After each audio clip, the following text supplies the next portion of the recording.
Child and marriage. I have a question for thee alone, my brother, like a sounding lead. Cast I this question into thy soul, that I may know its depth. Thou art young, and desirous child and marriage. But I ask thee, art thou a man entitled to desire a child? Art thou the victorious one, the self-conqueror, the ruler of thy passions, the master of thy virtues? Thus do I ask thee. Or doth the animal speak in thy wish, and necessity, or isolation, or discord in thee? I would have thy victory and freedom long for a child. Living monuments shalt thou build to thy victory and emancipation.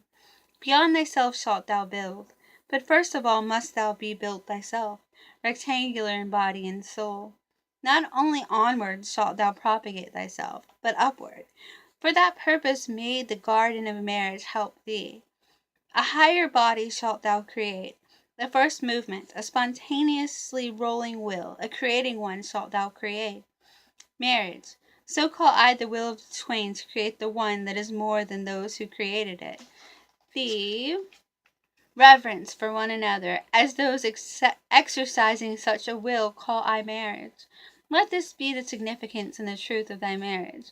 But that which the many too many call marriage, those superfluous ones, what shall I call it? The poverty of soul in the twain. The filth of the soul in the twain. The pitiable self-complacency in the twain. Marriage they call it all, and they say their marriages are made in heaven. Well, I do not like it, that heaven of the superfluous. No, I do not like them, those animals tangled in the heavenly toils. Far from me also be the God who limpeth hither to bless what he hath not matched. Laugh not at such marriages. What child hath not had reason to weep over its parents? Worthy did this man seem, and ripe for the meaning of the earth. But when I saw his wife, the earth seemed to me a home for madcaps. Yea, I would that the earth shook with convulsions when a saint and a goose mate with one another. This one went forth in quest of truth as a hero, and at last got for himself a small dapped-up lie. His marriage he calleth it. That one was reserved in intercourse and chose choicely. But one time he spoilt his company for all time. His marriage he calleth it. Another sought a handmaid with the virtues of an angel. But all at once he became the handmaid of a woman, and now would he need also to become an angel. Careful have I found all buyers, and all of them have astute eyes. But even the astutest of them buyeth his wife in a sack.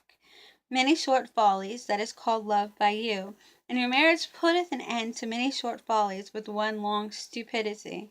Your love to woman, and woman's love to man, would that it were sympathy for suffering and veiled deities. Would that your love to woman and woman's love to man, would that it were sympathy for suffering and veiled deities. But generally two animals light on one another. But even your best love is only an enraptured simile and a painful ardor. It is a torch to light you to loftier paths. Beyond yourselves shall ye love some day. Beyond yourselves shall ye love some day. Then learn first of all to love. And on that account ye had to drink the bitter cup of your love. Bitterness is in the cup even of the best love. Thus doth it cause longing for the Superman. Thus doth it cause thirst in thee, the creating one. Thirst in the creating one, arrow and longing for the Superman. Tell me, my brother, is this thy will to marriage? Holy call I such a will, and such a marriage. Thus spake Zarathustra.